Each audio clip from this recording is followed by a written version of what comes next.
जय श्री राम दोस्तों। आज हम ज्ञान बिंदु जीएस एकेडमी का बिहार दरोगा पार 175 मेंस का मॉक टेस्ट 24 नंबर देखेंगे। ठीक है, चलिए शुरुआत करते हैं।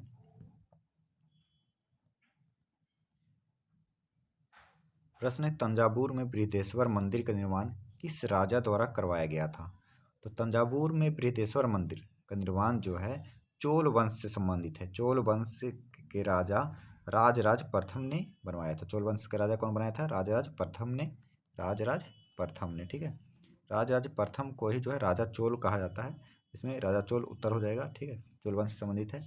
ये जो है भगवान शिव को समर्पित मंदिर है, ठीक है। बृहदेश्वर मंदिर जो है भगवान शिव को जो है समर्पित मंदिर है।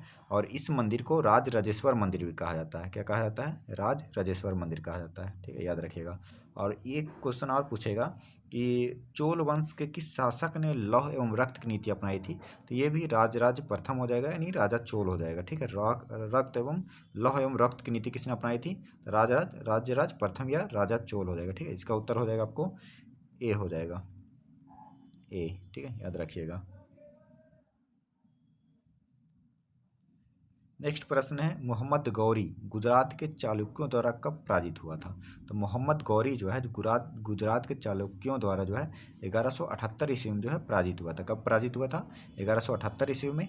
उसमें चालुक्य वंश के शासक कौन थे? तो भीम द्वितीय थे। कौन थे? भीम द्वितीय थे, याद रखिएगा, भीम द्वितीय थे। अच्छा, ये क्या था? तुर्क मुसलमान था। मोहम्मद गौरी जो था तुर्क मुसलमान था।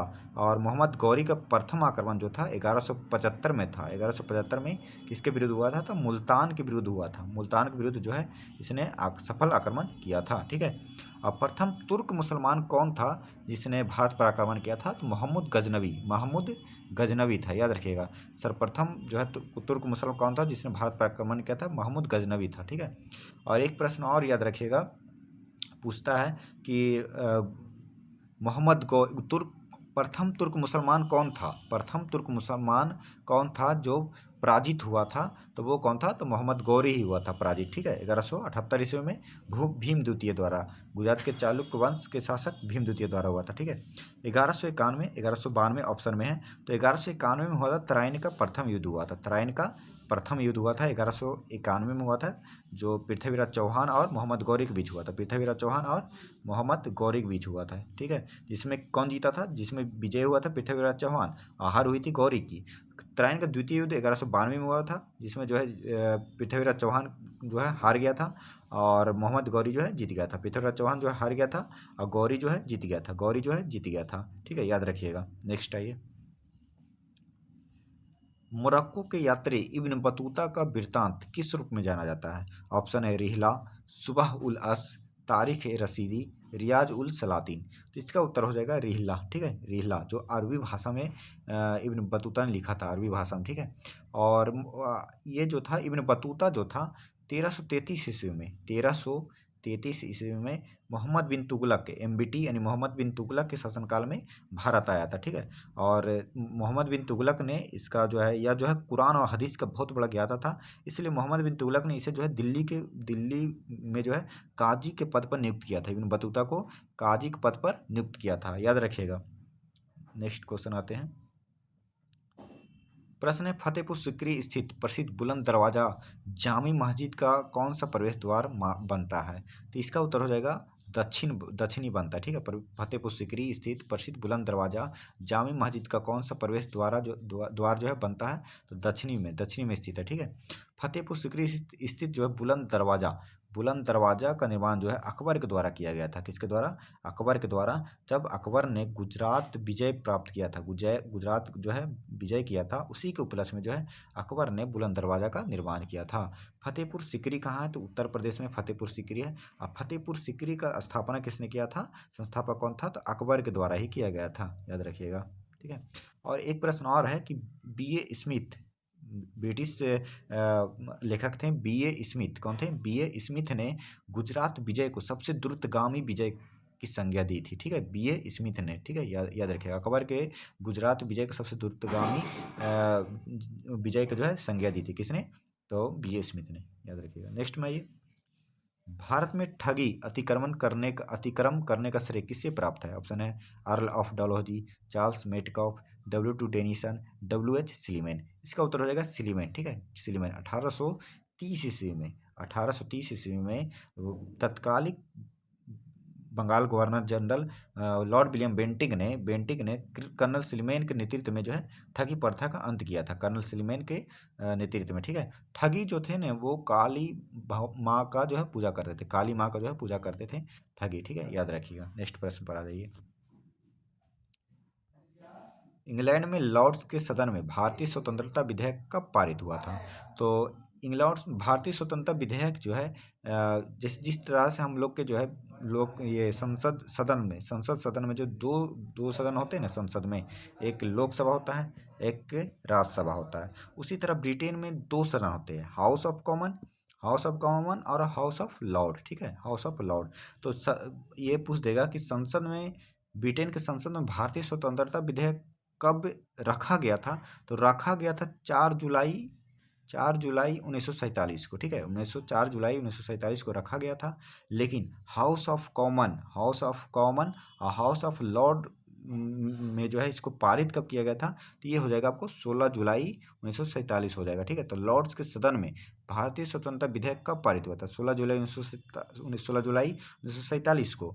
लेकिन एक प्रश्न और आ जाता है कि ब्रिटेन के राजा के द्वारा, जिस प्रकार से हम लोग के राष्ट्रपति के द्वारा जो है किसी भी विधेयक को लास्ट में जो अनुमति देने पर जो अधिनियम बन जाता है, उसी प्रकार ब्रिटेन में भी राजा के द्वारा अनुमति दिया जाता है। तो ब्रिटेन के राजा के द्वारा कब अनुमति दिया गया था? तो 18 जुलाई 1947 को।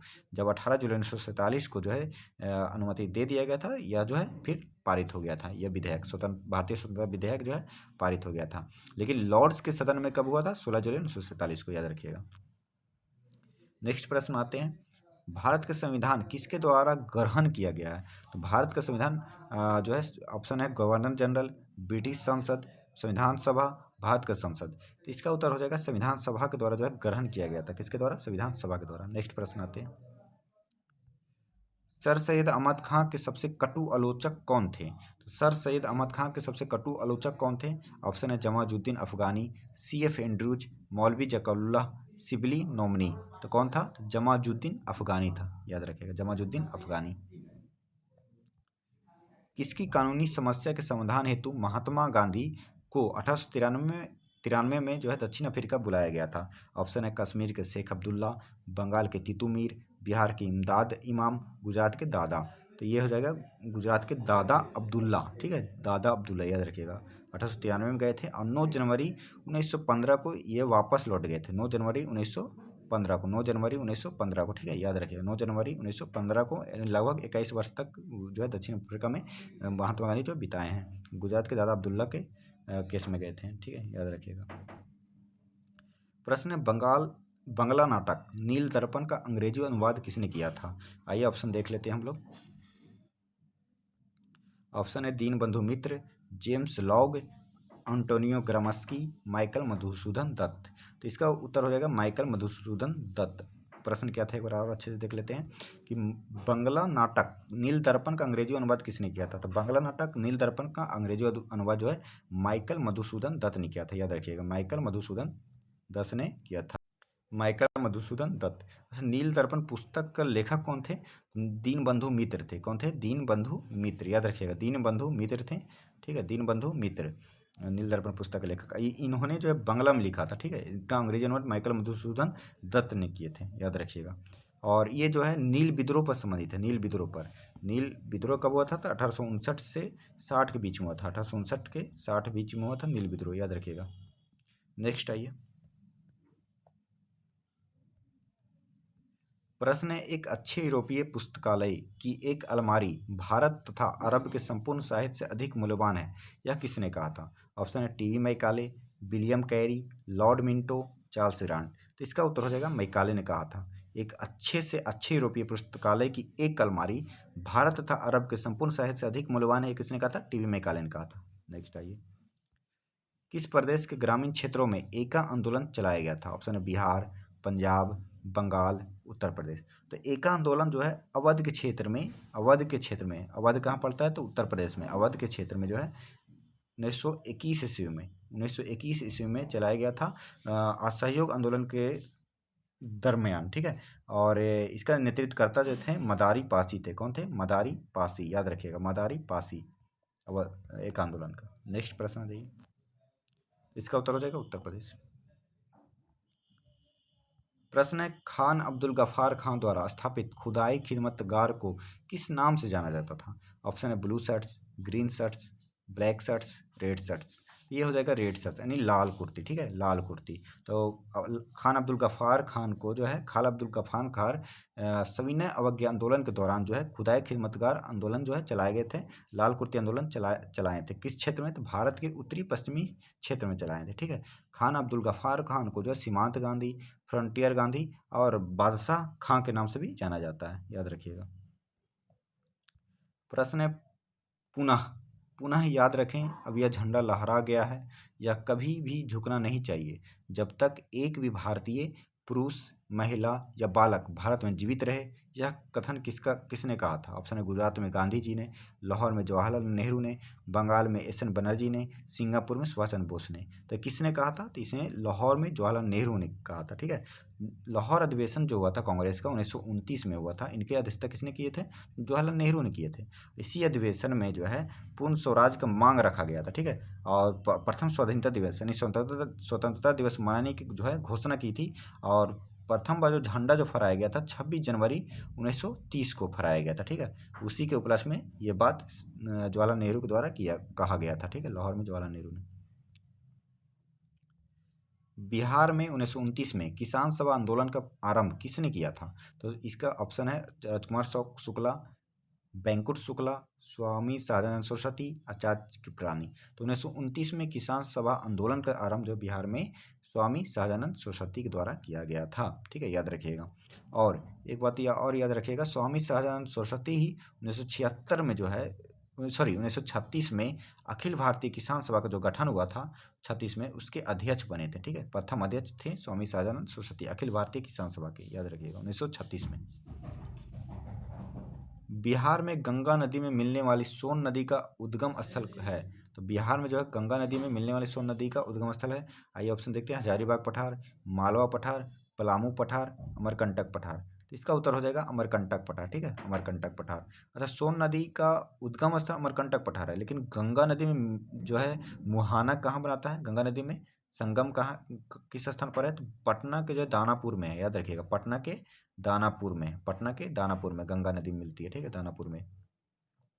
और ये एक और प्रश्न पूछा गया था, कोसी नदी का जो मिलन स्थल कहाँ है? तो कोसी नदी का मिलन स्थल जो कुर्सेला नामक स्थान में है, कुर्सेला नामक स्थान में है, याद रखिएगा, कोसी नदी का मिलन स्थल कुर्सेला नामक स्थान पर है, याद रखिएगा। निम्नलिखित में से किस वैश्विक कंपनी को बिहार में लोकोमोटिव कारखाना स्थापित करने का ठेका मिला है? सीमेंस एंड अल्ट्रासोम, लोवांडी, निसान या जीई एंड अल्स्टॉम। तो इसका उत्तर हो जाएगा GE and Alstom. Birsa Munda के अनुयायी उन्हें किसका अवतार मानते थे? तो इसका उत्तर देख लेते हैं, सिंह बोंगा, धरती अब्बा, मागो मानकी, वीर सिंगा। इसका उत्तर हो जाएगा धरती आबा, ठीक है, याद रखिए, धरती आबा मानता था।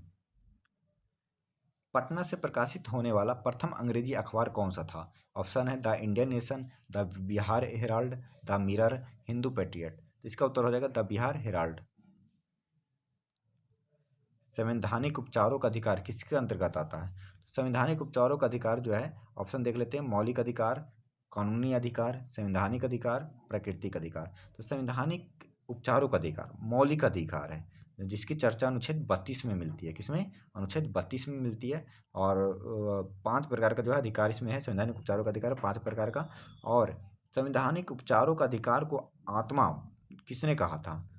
आत्मा किसने कहा था? संविधान की आत्मा किसने कहा था? तो भीमराव अंबेडकर के द्वारा कहा गया था, ठीक है, भीमराव अंबेडकर के, याद रखिएगा। ये क्या है? तो मौलिक अधिकार है, एक प्रकार का मौलिक अधिकार है, याद रखिएगा।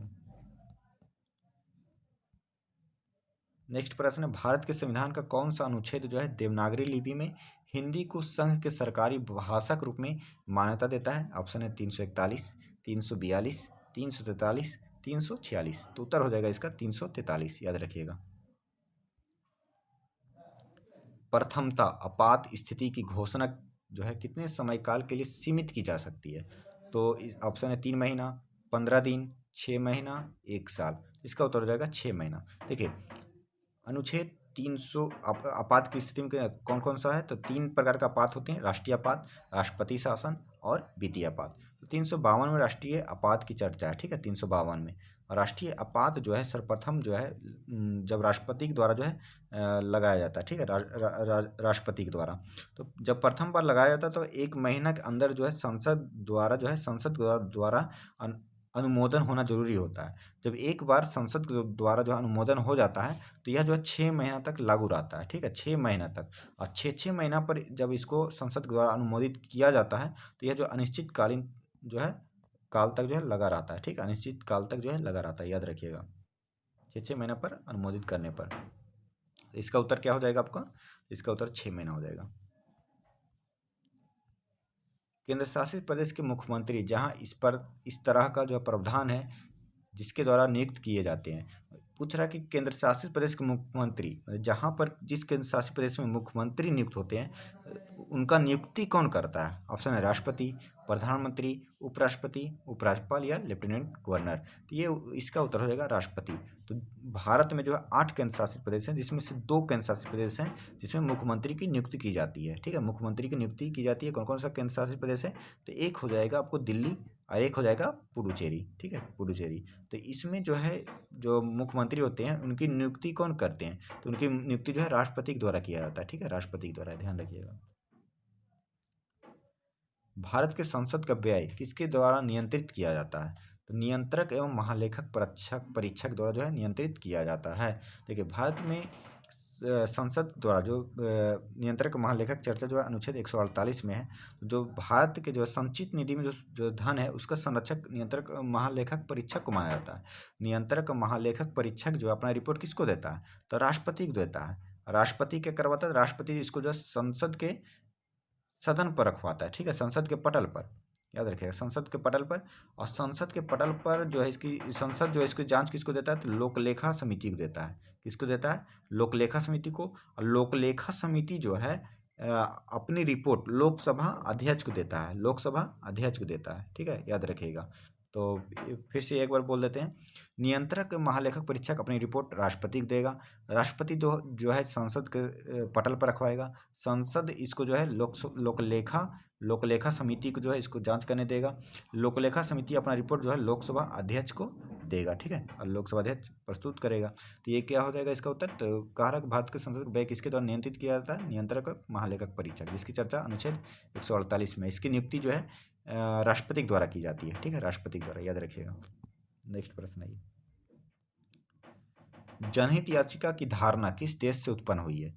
ऑप्शन है यूनाइटेड किंगडम, सोवियत गणराज्य, ऑस्ट्रेलिया, अमेरिकी गणराज्य। जनहित याचिका की धारणा जो है अमेरिकी गणराज्य यानी संयुक्त राज्य अमेरिका के द्वारा जो है में जो है उत्पन्न हुई है, ठीक है। जनहित याचिका जब भारत में लागू किया गया था तो उस समय जो भारत के सीजेआई कौन थे? तो भारत के सीजेआई उस समय जो थे वो पीएन भगवती थे। कौन थे? पीएन भगवती, याद रखिएगा, पीएन भगवती। नेक्स्ट प्रश्न है, किसी व्यक्ति की अवैध हिरासत के खिलाफ निम्नलिखित में से कौन सी रीट लागू होती है? तो इसका जो हो जाएगा बंदी प्रत्यक्षीकरण हो जाएगा, ठीक है, बंदी प्रत्यक्षीकरण अनुच्छेद 32 के तहत।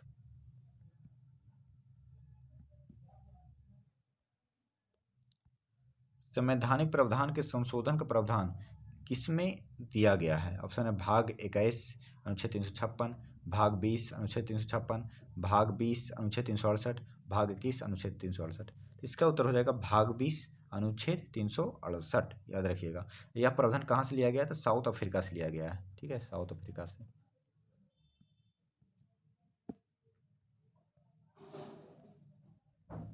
नेक्स्ट प्रश्न में आ जाते हैं, कह रहा है कि राज्य सरकार का कार्यकारी प्रमुख कौन होता है? तो राज्य सरकार का जो कार्यकारी प्रमुख जो होता है वो राज्यपाल होता है, ठीक है। लेकिन यही पूछ देगा कि राज्य सरकार का वास्तविक कार्यकारी प्रमुख कौन होता है? तो वास्तविक कार्यकारी प्रमुख जो होता है वो कौन होता है? तो मुख्यमंत्री होता है, ठीक है, याद रखिएगा। वास्तविक पूछ देगा तो मुख्यमंत्री, और सिर्फ कार्यकारी प्रमुख बोल देगा तो राज्यपाल हो जाएगा।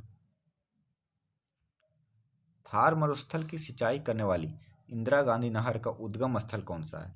तो इंदिरा गांधी, ऑप्शन है भाखड़ा बांध, हाथनी कुंड बैराज, हरिके बैराज, रंजीत सागर बांध। तो इसका उत्तर हो जाएगा हरिके बैराज। ठीक है, हरिके बैराज में जो जल आती है वो सतलज और ब्यास नदी से आती है। कौन कौन नदी से? सतलज और ब्यास नदी से, याद रखिएगा। और एक चीज़ और याद रखिएगा, इंदिरा गांधी नहर जो है इसको मरु गंगा कहा जाता है। क्या कहा जाता है? इंदिरा गांधी नहर को मरु गंगा कहा जाता है, क्योंकि राजस्थान में जो है ये गंगा के समान जो है काम करती है राजस्थान में, मरुस्थल क्षेत्र में, इसलिए इसको जो है मरु गंगा कहा जाता है। इंदिरा गांधी हरिके बैराज में, याद रखिएगा। दंडकारण्य में इंद्रावती सबरी किसकी सहायक नदियां हैं? ऑप्शन है महानदी, गोदावरी, कृष्णा नदी, दामोदर नदी। तो उत्तर हो जाएगा आपको गोदावरी नदी। ठीक है, गोदावरी नदी। तो दंडकारण्य क्षेत्र जो है कौन कौन राज्य में आता है? दंडकारण्य क्षेत्र तो आंध्र प्रदेश हो जाएगा आपका, फिर तेलंगाना हो जाएगा, तेलंगाना के बाद हो जाएगा आपका छत्तीसगढ़, छत्तीसगढ़ के बाद उड़ीसा, उड़ीसा के बाद आ जाएगा महाराष्ट्र। इतने राज्य में जो दंडकारण्य क्षेत्र फैला हुआ है। ठीक है, याद रखिएगा। और इसमें इंद्रावती और सबरी किसकी सहायक नदी है? तो गोदावरी की सहायक नदी है। गोदावरी के अंश सहायक नदी कौन कौन है? तो वेनगंगा, पेनगंगा, इंद्रावती, प्राणहिता, मंजरी, मंजरा, सबरी, ये सब जो है गोदावरी की सहायक नदी है। ठीक है, याद रखिएगा। मणिपुर की मध्य घाटी में संकेंद्रित गैर अनुसूचित लोगों को क्या कहा जाता है? ऑप्शन है मैतेई, मिसमी, कुकी, आपातानी। तो ऑप्शन उत्तर हो जाएगा इसका मैतेई। ठीक है, मैतेई कहा जाता है। जवाहर सुरंग किसके नज़दीक स्थित है? ऑप्शन है बड़ा लाचा, बनिहाल दर्रा, चांगला दर्रा, खरदुंगला दर्रा। तो इसका उत्तर हो जाएगा बनिहाल दर्रा। ठीक है, जवाहर सुरंग बनिहाल दर्रा में स्थित है। रूस का सेंट पीटर्सबर्ग शहर किसके तट पर स्थित है? ऑप्शन है काला सागर, कैस्पियन सागर, बाल्टिक सागर, उत्तरी सागर। तो इसका उत्तर हो जाएगा बाल्टिक सागर। ठीक है, याद रखिएगा। नामीबिया तट के साथ बहने वाली ठंडी जलधारा का नाम क्या है? तो ठंडी जलधारा का नाम इसका है बेंगुएला धारा। ठीक है, बेंगुएला धारा, याद रखिएगा। ब्राजील के पठार के पास के मैदान को कहते हैं, मैदान है घास के मैदान होगा, यहाँ पर घास के मैदान को क्या कहते हैं? तो ऑप्शन है पंपास, कंपोस, बेल्स, डाउन्स। देखिए इसका ऑप्शन हम छाट लेते हैं। डाउन्स कहाँ का है? तो डाउन्स जो हो जाएगा आपका ऑस्ट्रेलिया का घास का मैदान है। बेल्स तो साउथ अफ्रीका का है। ठीक है, बेल्स। और पंपास अर्जेंटीना का है। तो उत्तर क्या हो जाएगा? तो उत्तर आपका हो जाएगा कंपोस। ठीक है, ब्राजील के पठार क्षेत्र में। रिजर्व बैंक ऑफ इंडिया एक वित्त वर्ष में कितनी बार आर्थिक नीति की समीक्षा करती है? तो 2 महीना पर करती है ये। ठीक है, 2 महीना पर जो आर्थिक नीति पारित करती है, जिसको रिवर्स रेपो रेट, बैंक दर, इसे ये सब जो आर्थिक नीति में आते हैं, तो ये तो 2 महीना पर करती है। तो इसका उत्तर क्या हो जाएगा? द्विमासिक हो जाएगा। ठीक है, द्विमासिक, याद रखिएगा। नई कार्य प्रणाली के अनुसार बैंक की उधार दर की गणना किस पर आधारित है? ऑप्शन है धन का औसत व्यय, रेपो रेट, धन का सीमांत व्यय, मुद्रास्फीति दर। इसका उत्तर हो जाएगा धन का सीमांत व्यय। ठीक है, याद रखिएगा। अर्थव्यवस्था में आर्थिक आपूर्ति की रकम निम्नलिखित में से किस समष्टि अर्थशास्त्रीय चर को प्रभावित करता है? ऑप्शन है ब्याज दर, मूल स्तर, रोजगार, उत्पादन दर। इसका उत्तर हो जाएगा मूल स्तर। ठीक है, याद रखिएगा। देश में विभिन्न स्थलों या घटनाओं को देखने के लिए भारत में विदेशियों की यात्रा अर्थनैतिक दृष्टि से निम्नलिखित में से किसके समान मानी जाती है? ऑप्शन है उत्पादन, उपभोग, आयात, निर्यात। इसका उत्तर हो जाएगा निर्यात हो जाएगा। ठीक है, निर्यात। निर्यात किस आधार पर होगा? क्योंकि जब हम कोई विदेशी यात्री मेरे देश में आता है घूमने के लिए, तो वह यहाँ जो है खर्च करता है। ठीक है, खर्च करता है, इससे हम लोगों को लाभ होता है। तो निर्यात का अर्थ क्या होता है? निर्यात, जब हम किसी वस्तु को निर्यात करते हैं तो उस पर क्या मतलब अपेक्षा रखते हैं कि उस पर जो है लाभ हो। ठीक है, जब विदेशी यात्री हमारे यहाँ आएगा तो वह हमको लाभ देगा। तो एक प्रकार क्या हो गया? ये निर्यात हो गया। ठीक है, ध्यान रखिएगा, निर्यात हो गया। निर्यात यानी लाभ, जिससे हमको लाभ हो। आयात यानी आयात का मतलब होता है जो हमको जो है सामान बेचता है उसको लाभ होता है। निर्यात यानी जो हम जिसको दे रहे हैं सामान, वो हम मुझे लाभ हो रहा है। ठीक है, तो उसी तरह विदेशी यात्री मेरे यहाँ आता है तो उससे मुझे जो है हम लोग मतलब हमारे देश को जो है लाभ प्राप्त होता है। ठीक है, तो इसलिए जो है निर्यात इसका हो जाएगा उत्तर। भारत सरकार का राजकोषीय घाटा निम्नलिखित में से किसके बराबर होता है? ऑप्शन है कर्ज बनाने वाली पूंजीगत प्राप्ति, कर्ज ना बनाने वाली पूंजीगत पूंजीगत प्राप्ति, कर्ज बनाने और ना बनाने वाली पूंजीगत प्राप्ति, पूंजीगत प्राप्ति से राजस्व प्राप्ति की व्यवकलित राशि। तो इसका उत्तर हो जाएगा कर्ज बनाने वाली पूंजीगत प्राप्ति। भारत में कृषि की अवधि होती है फसल वर्ष। तो फसल वर्ष जो होती है 1 जुलाई से 30 जून होता है, ठीक है, 1 जुलाई से 30 जून। और यही वित्तीय वर्ष पूछ देगा कि वित्तीय वर्ष कब से कब होती है, तो वित्तीय वर्ष हो जाएगा 1 अप्रैल से 31 मार्च, ध्यान रखिएगा 1 अप्रैल से 31 मार्च। लेकिन फसल वर्ष जो आपका हो जाएगा 1 जुलाई से 30 जून हो जाएगा। कौन सी पराबैंगनी किरण ओजोन परत से लगभग अप्रभावित रहती है एवं पृथ्वी पर सुगमता से पहुंच जाती है? ऑप्शन है अल्ट्रावायलेट बी किरण, अल्ट्रावायलेट सी किरण, अल्ट्रावायलेट ए किरण, उपयोग सभी। तो इसका उत्तर हो जाएगा आपको अल्ट्रावायलेट ए किरण, ठीक है, अल्ट्रावायलेट ए किरण ओजोन परत से जो है लगभग अप्रभावित रहती है और पृथ्वी पर जो है सुगमता से पहुंच जाती है। पृथ्वी यदि अपना घूर्णन बंद कर दे तो पृथ्वी के किस स्थान को छोड़कर गुरुत्वीय त्वरण का मान बढ़ जाएगा? ऑप्शन है ध्रुव, मकर रेखा, कर्क रेखा, विषुवत रेखा।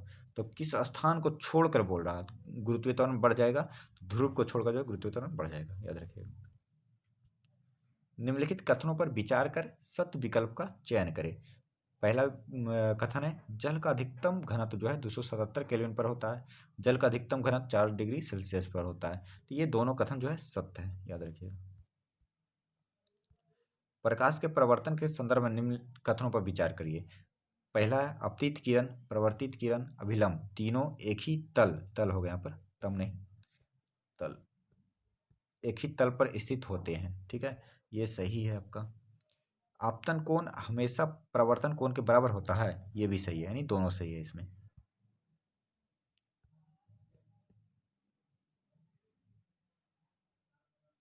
दोनों सही है, बी होगा इसका उत्तर। इनमें से किस पदार्थ में प्रकाश की चाल जो है सर्वाधिक होता है? ठीक है, ऑप्शन है कांच, हीरा, तारपीन का तेल, जल। इसका उत्तर हो जाएगा जल हो जाएगा, ठीक है, सर्वाधिक जो प्रकाश की चाल किसमें होती है? तो जल में होती है। माइक्रोफोन में ऊर्जा का परिवर्तन किस रूप में होता है? ऑप्शन है यांत्रिक ऊर्जा से ध्वनि ऊर्जा, ध्वनि ऊर्जा से वैद्युत ऊर्जा, वैद्युत ऊर्जा से ध्वनि ऊर्जा। इसका उत्तर हो जाएगा आपका ध्वनि ऊर्जा से वैद्युत ऊर्जा, ठीक है, माइक्रोफोन में ध्वनि ऊर्जा से वैद्युत ऊर्जा परिवर्तन होता है। निम्नलिखित कथनों में से असत्य कथन को चुनें। पहला है संवेग एक सदिश राशि है, दूसरा है वस्तु में द्रव्यमान जितना अधिक होगा उसका जड़त्व उतना ही कम होगा, तीसरा है पृथ्वी तल पर गुरुत्वीय त्वरण जी का मान सबसे कम विषुवत रेखा पर होता है, चौथा है त्वरण का मात्रक मीटर प्रति सेकेंड होता है। तो इसमें पहले सुधारिए कि मीटर प्रति यहाँ सेकेंड स्क्वायर होगा, ठीक है, सेकेंड स्क्वायर। इसका उत्तर जो हो जाएगा आपको बी हो जाएगा, क्योंकि वस्तु में द्रव्यमान जितना अधिक होगा जड़त्व जो है उतना ही अधिक होगा, द्रव्यमान पर ही जड़त्व निर्भर करता है, तो इसलिए द्रव्यमान जितना अधिक होगा जड़त्व जो है उतना ही अधिक होगा, याद रखिएगा। यहाँ पर स्क्वायर होगा मीटर प्रति सेकंड स्क्वायर, तो ये भी कथन सही है, ये गलत है। निम्नलिखित में से कौन सा पानी में घुलनशील रेशा नहीं है? ऑप्शन है म्यूसिलेज, पैक्टिन, गम, लिग्निन। तो इसका उत्तर हो जाएगा लिग्निन। निम्नलिखित में कौन सा कार्य अनुकंपी तंत्र का कार्य नहीं है? ऑप्शन है यह नेत्र की पुतलियों को संकुचन करता है, यह रुधिर में शर्करा के स्तर को बढ़ाता है, यह लार ग्रंथियों के स्राव को कम करता है, यह श्वसन दर को तीव्र करता है। इसका उत्तर हो जाएगा यह नेत्र की पुतलियों को जो है संकुचन नहीं करता है, यह कार्य जो है तंत्रिका अनुकंपी तंत्र का नहीं है, ये हो जाएगा उत्तर। निम्नलिखित में से किस हार्मोन को सुलाने एवं जगाने वाला हार्मोन कहा जाता है? ऑप्शन है साइटोनिन, एड्रीनल, मेलाटोनिन, उपयुक्त में से कोई नहीं। इसका उत्तर हो जाएगा मेलाटोनिन, ठीक है, याद रखिएगा। शारीरिक विकास में आने वाली असमानताओं का अध्ययन क्या कहलाती है? ऑप्शन है अनिथोलॉजी, टेरेटोलॉजी, ओंकोलॉजी, जेरेंटोलॉजी। तो इसका उत्तर हो जाएगा आपका जो है टेरेटोलॉजी कहलाएगा, ठीक है, टेरेटोलॉजी। नेक्स्ट प्रश्न है मनुष्य की ऐच्छिक क्रियाओं का नियंत्रण कहाँ से किया जाता है? तो मनुष्य की ऐच्छिक क्रियाओं का नियंत्रण जो है आपको सेरिबेलम से किया जाता है। किससे किया जाता है? सेरिबेलम से, याद रखिएगा, सेरिबेलम से किया जाता है। इसका प्रश्न जो है इसका उत्तर जो है गलत दिया हुआ है सरकार में, इसमें सही है, सेरिबेलम होगा, ठीक है। निम्नलिखित में से कौन सा गैसीय वायु प्रदूषण नहीं है? ऑप्शन नाइट्रोजन का ऑक्साइड, सल्फर का ऑक्साइड, धुआं, हाइड्रोकार्बन। इसका उत्तर रहेगा हाइड्रोकार्बन। कौन सा युग्म सुमेलित नहीं है? सिरका, एसिटिक अम्ल, अंगूर, टार्ट्रिक अम्ल, इमली ऑक्जेलिक अम्ल, संतरा साइट्रिक अम्ल। तो इसका उत्तर हो जाएगा आपको इमली, ठीक है। सिरका एसिटिक अम्ल बिल्कुल सही है, अंगूर टार्ट्रिक अम्ल बिल्कुल सही है, इमली ऑक्जेलिक अम्ल नहीं, ऑक्जेली नहीं टार्ट्रिक अम्ल ही होगा इमली में, ठीक है, टार्ट्रिक अम्ल ही। और संतरा साइट्रिक अम्ल तो सही है, इसका उत्तर सी हो जाएगा। आंख एवं इनको रोगों से संबंधित चिकित्सा शास्त्र की शाखा को क्या कहा जाता है? ऑप्शन है ऑप्टोमेट्री, ऑन्कोलॉजी, ओडोंटोलॉजी, ऑप्थेल ऑप्थेल्मोलॉजी। इसका उत्तर हो जाएगा बी ऑप्थेल्मोलॉजी। ये जो है 64 पोस्ट में पूछा है पिछला वाला में 2023 में प्रीलिम्स में। निम्नलिखित विकल्पों में कौन धात्विक खनिज का उदाहरण है?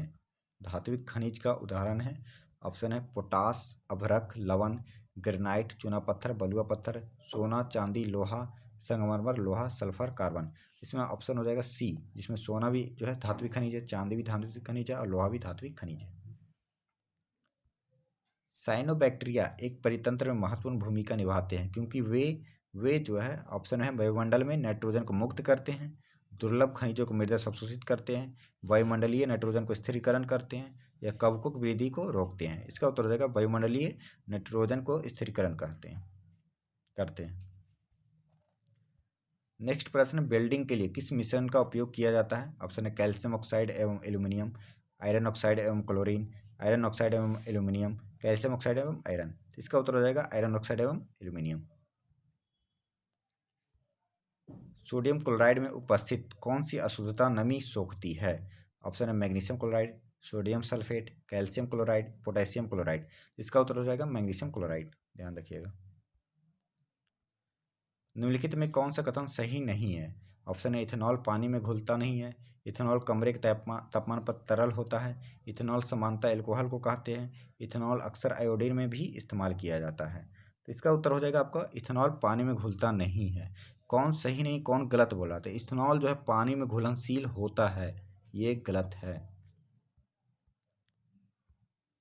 ग्लूकोज का एक अणु एंजाइम उत्प्रेरित श्रृंखलाओं की अभिक्रियाओं द्वारा पायरुविक अम्ल के दो अणुओं में टूट जाता है। इस प्रक्रिया को क्या कहते हैं? ऑप्शन है क्रेब्स चक्र, ग्लाइकोलाइसिस, ऑक्सीकारी फॉस्फोरिलीकरण, इलेक्ट्रॉन परिवहन तंत्र। तो इसका उत्तर हो जाएगा ग्लाइकोलाइसिस हो जाएगा, ठीक है, ग्लाइकोलाइसिस, ध्यान रखिएगा। एसेज ऑन गीता किनकी प्रसिद्ध रचना है? ऑप्शन बाल गंगाधर तिलक, अरविंद घोष, लाला लाजपत राय, इनमें से कोई नहीं। तो इसका उत्तर हो जाएगा अरविंद घोष।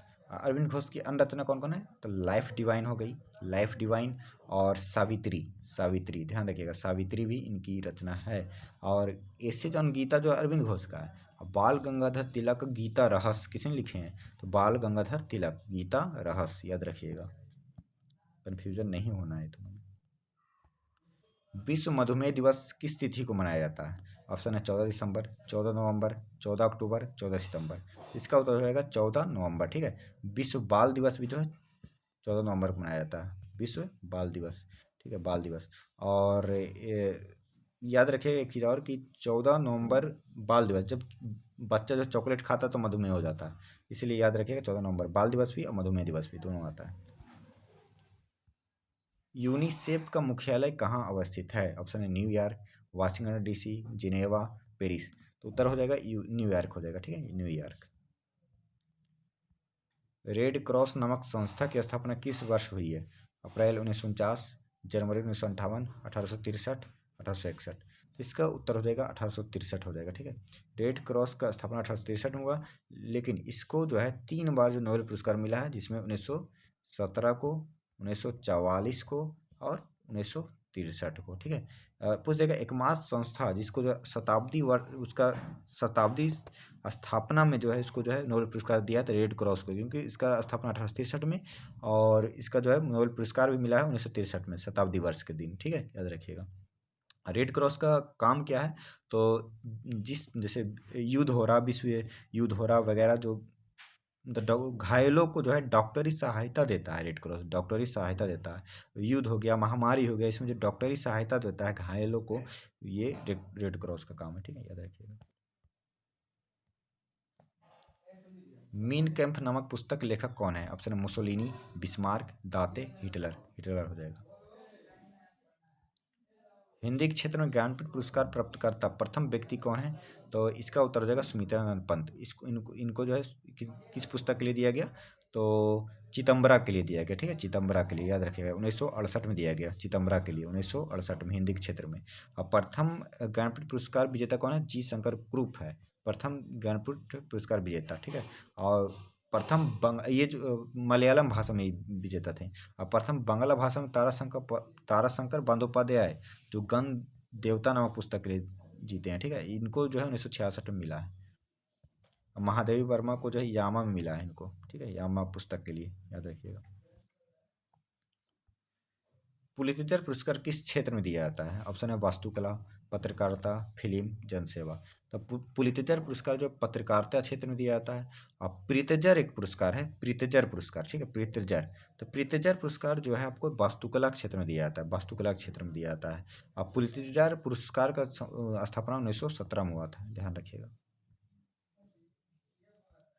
अशोक चक्र प्राप्त करने वाली प्रथम महिला कौन है? तो ऑप्शन है नीरजा भनोट, आरती शाह, दुर्गा बनर्जी, प्रतिमा पुरी। उत्तर हो जाएगा नीरजा भनोट। अंतर्राष्ट्रीय ओलंपिक समिति की सदस्य बनने वाली प्रथम भारतीय महिला कौन बनी? तो इस ऑप्शन है कर्नम मल्लेश्वरी, दीपा कर्माकर, नीता अंबानी, अमृता पटेल। उत्तर हो जाएगा नीता अंबानी। शिक्षा को अनिवार्य करने वाला प्रथम देश कौन बना? ऑप्शन है उरुग्वे, चीन, परसा, न्यूजीलैंड। उत्तर हो जाएगा परसा। बैंक नोट जारी करने वाला पहला देश कौन था? ऑप्शन है चीन, स्वीडन, अमेरिका, भारत। उत्तर हो जाएगा स्वीडन। भारतीय रासायनिक जैविकी संस्थान कहाँ अवस्थित है? ऑप्शन है कोलकाता, नागपुर, गुलमर्ग, लखनऊ। उत्तर हो जाएगा कोलकाता। भारत के प्रथम मुस्लिम राष्ट्रपति कौन बने थे? ऑप्शन है फखरुद्दीन अली अहमद, एपीजे अब्दुल कलाम आज़ाद, डॉक्टर जाकिर हुसैन, मौलाना आज़ाद। उत्तर हो जाएगा डॉक्टर जाकिर हुसैन। भारत की प्रथम परमाणु पनडुब्बी कौन सा है? ऑप्शन है INS Vikrant, INS Kaveri, INS चक्र, आईएनएस बेला। तो इसका उत्तर हो जाएगा आईएनएस चक्र, ध्यान रखिएगा। राइडर कप का संबंध किस खेल से है? ऑप्शन है फुटबॉल, हॉकी, पोलो, गोल्फ। उत्तर हो जाएगा गोल्फ। तेजिंदर पाल सिंह तूर का संबंध किस खेल से है? ऑप्शन है गोला फेंक, भाला फेंक, निशानेबाजी, हॉकी। उत्तर हो जाएगा गोला फेंक। समान वायु दबाव वाले स्थानों को जोड़ने वाली रेखाएं क्या कहलाती है? तो समान वायु दबाव वाले स्थानों को जोड़ने वाली रेखाएं क्या कहलाती है? तो आइसोबार कहलाती है, ठीक है। और समान धूप वाले रेखा को जोड़ने वाली रेखा क्या कहलाती है? तो समान धूप को तो आइसोहेल कहलाती है, समान धूप वाली रेखा जोड़ने वाली को। आइसोथर्म तो समान ताप वाले को, समान ताप वालों को याद रखिएगा, समान ताप वाले को। और आइसोहेलाइन जो था समान लवण वाले को, समान लवण वाले को, समान लवणता वाले को, ठीक है, याद रखिएगा आइसोहेलाइन। प्रश्न है बाथ पार्टी किस देश की राजनीतिक दल है? Baath party. अब इसका ऑप्शन देख लेते हैं हम लोग। Israel, Iraq, Iran, Bangladesh. उत्तर हो जाएगा इराक हो जाएगा, ठीक है। निम्नलिखित में से किस स्थान पर जंतर मंतर का निर्माण नहीं किया गया है? ऑप्शन है वाराणसी, मथुरा, इलाहाबाद, उज्जैन। इसका उत्तर हो जाएगा इलाहाबाद।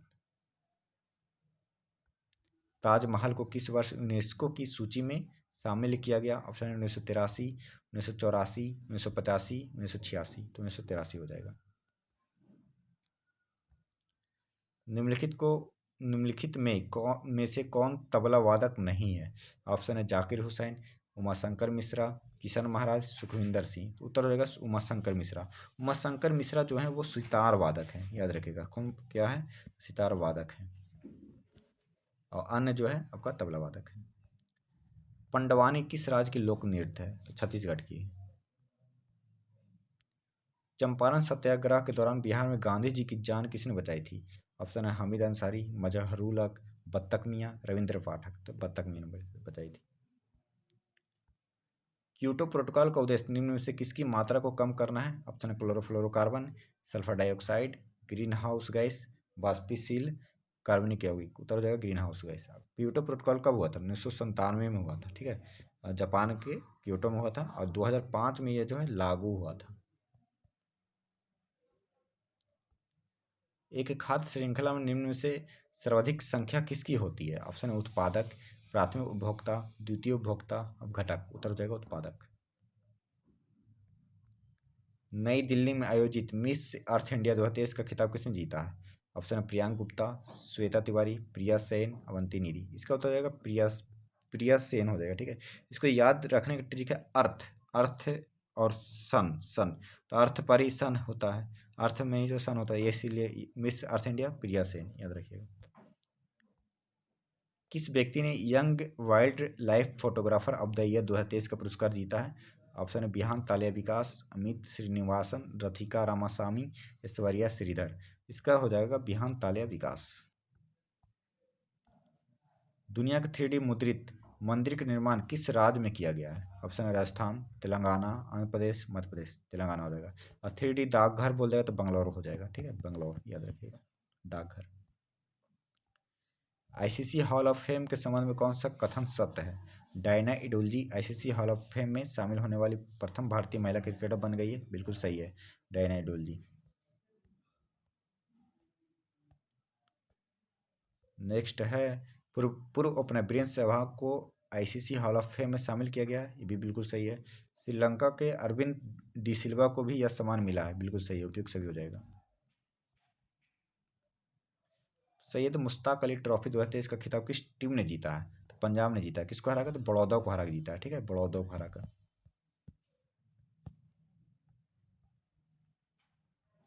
हाल ही में मुख्य सूचना आयुक्त के रूप में किसे नियुक्त किया गया है? ऑप्शन है सत्यानंद मिश्रा, हीरालाल समरिया, श्रीमती दीपक संधू, राजीव माथुर। उत्तर हो जाएगा हीरालाल समरिया। महिला हॉकी एशियाई चैंपियंस ट्रॉफी 2023 का शुभांकर क्या है? ऑप्शन है जूही, रवि हिरन, नीतू शेरनी, वीर बैल। इसका उत्तर हो जाएगा जूही हथीनी, जूही हथीनी, याद रखिएगा। झारखंड में इसका आयोजन हुआ था। भारतीय अंतरिक्ष अनुसंधान संगठन इसरो के गगनयान के मिशन के पहले उड़ान परीक्षण वाहन का क्या नाम है? ऑप्शन है ISRO mission, Shri mission 1, Abbott mission 1, गगन मिशन 1। तो एबॉट मिशन 1, जिसको TVD-1 कहा जाता है। हाल ही में जूनिपर ब्रिज को किस केंद्र शासित प्रदेश का राज्य ब्रिज घोषित किया गया है? तो इसका उत्तर हो जाएगा लद्दाख। उत्तर में इसका जो है आपको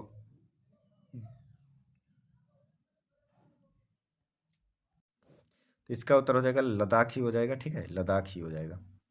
और लक्षद्वीप इसका गलत उत्तर दे दिया गया है, जो गलती है। भारत के बाहर डॉक्टर भीमराव अंबेडकर की सबसे बड़ी प्रतिमा का अनावरण किस देश में किया गया? ऑप्शन है USA, जर्मनी, फ्रांस, बांग्लादेश। तो USA हो जाएगा। ठीक है, याद रखिएगा। 8वां ब्रिक्स अंतर्राष्ट्रीय प्रतिस्पर्धा सम्मेलन का आयोजन किस देश में, किस शहर में किया गया है? ऑप्शन नई दिल्ली, वाराणसी, पटना, कोलकाता। नई दिल्ली हो जाएगा। विदेश मंत्रालय के अनुसार किस देश में भारतीय प्रवासी की संख्या सर्वाधिक है? ऑप्शन है चीन, जापान, अमेरिका, UAE। इसका उत्तर हो जाएगा आपका UAE हो जाएगा। स्टैच्यू ऑफ वननेस शंकराचार्य की 108 फीट ऊंची प्रतिमा किस राज्य में बनाया गया है? ऑप्शन है गुजरात, कर्नाटक, मध्य प्रदेश, केरल। उत्तर हो जाएगा मध्य प्रदेश। धन्यवाद। आप लोग सब्सक्राइब कर दीजिए, शेयर कर दीजिए अगर अच्छा लगे तो। धन्यवाद।